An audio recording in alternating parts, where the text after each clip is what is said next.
You look like a goth mermaid in that position. Yeah, it's called pigeon pose. Ah, I thought a mermaid who was scoffed. Yeah, Pigeon, huh? yeah, or modified pigeon. Yeah. Yeah, this is called plank, and you do this just for general strength, and it's good for your core. Mm-mm.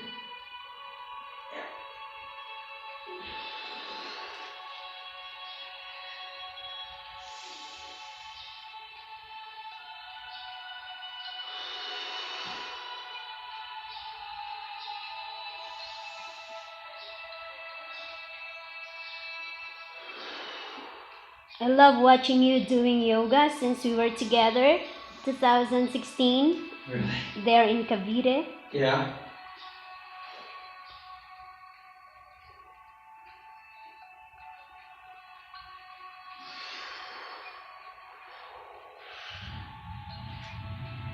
This is Cobra, of course. Oh, Maybe the most famous of the yoga poses. so that's it, huh? Lifting the neck. Well, yeah, on the lower back. You look like a cobra now. Yeah. When you do this, you want to really focus on moving, getting your lower back muscles to pull yourself upwards. See, like that, right? Mm. Nice, continuous, smooth action.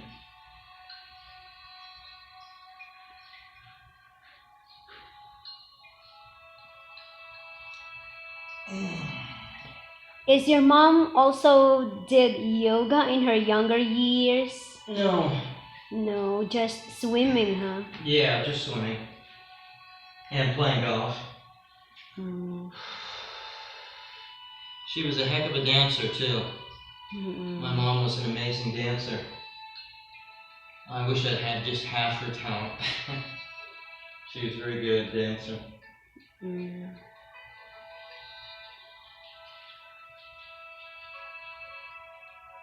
She played the violin, of course, and the banjo, and a couple of other instruments. Mm. Among your 3 children, who is doing yoga? I think Andrew does it. Oh, really? Yeah, Andrew does yoga. Wow.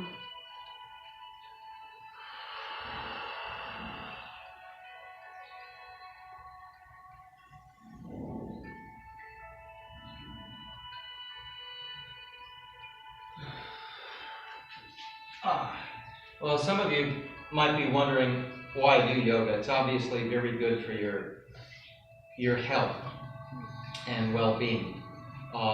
There's even scientific evidence to support breathing exercises, meditation, and yoga, of course. And that's been out for dozens of years.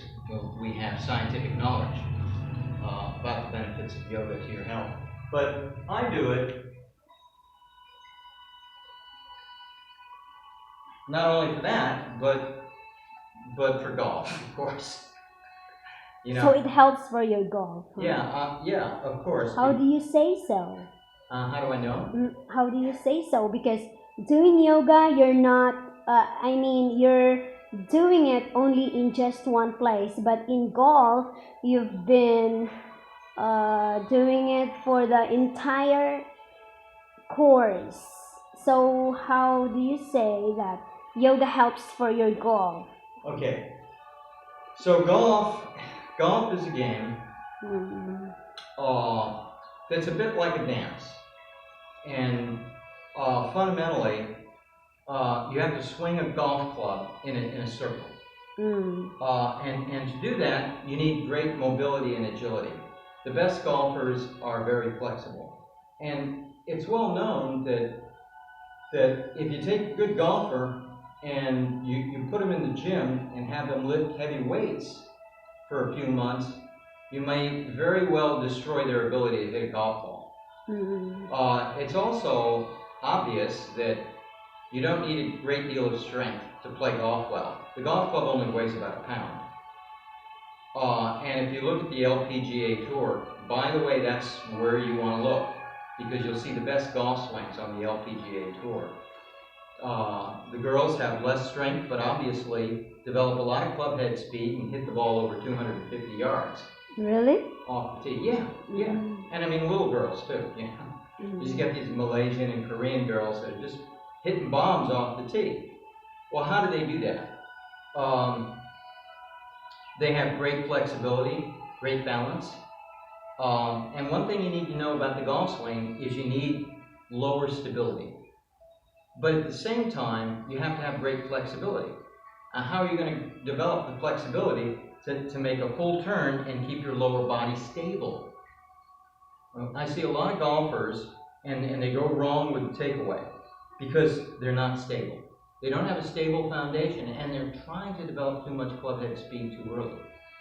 So they do stuff like this.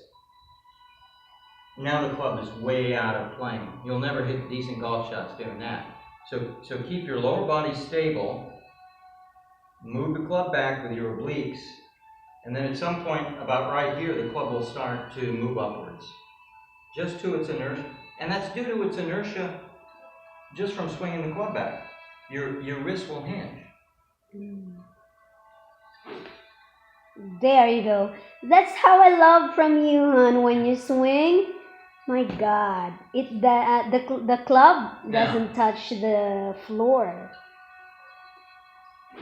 There. I Yeah, love that. not bad. Still got some golf abilities. So, hon, when you were a kid at 9, you started playing golf, right? Yeah, yeah. Who taught you to play golf? Henry and Caesar Hummel. Mm-mm. Yeah. But that time, your parents were already a golfer or just their passion? Yeah, my mom was a golfer. She took me to the golf course. And I started playing when I was about 9, and by the age of 13, I had about a 4 or 5 handicap. 15, I was about a 1 or a 2 at that point. So Mommy Joyce did, huh? Yeah, my mom was a pretty decent golfer too. She taught your father to play golf too, right? Yeah. Oh, Yeah. okay. Here's something. Look, every golfer should get something like this. Mm. Okay? This skills training aid. But why it's like different? Why it's rubber, not metal? Okay, so it's got a very flexible shaft and a heavy weight at the end. And so there's a lot of inertia in the head, and that helps you feel the transitions in the golf swing. Okay? So that club is only for practice? Yeah, only for practice. Oh, okay. So the first transition is right here where the wrist begins to hinge. But why the handle of that club is too long? So the longer it is, the more capable you are of feeling the transitions and then the weight, the motion of the weight of the head. Okay, and so you feel this transition here where the hinge occurs. Okay, you know you want that stable foundation, and you don't want to move your head too much. It's okay to move your head a little bit, but not too much. Okay, so back here, and then the second transition is here, and there's where you really feel that. Swing it, and then we finish this video almost 15 minutes. Wow, thank you, Mr. Adrian. Tomorrow again, we do this for 15 minutes. Number 3, yeah, part 3. Yeah. Part 3 of the yoga. Thank Part you so three, much, yeah. honey. Okay. Happy birthday for Mommy Joyce. Yeah. Alright, then. Yeah.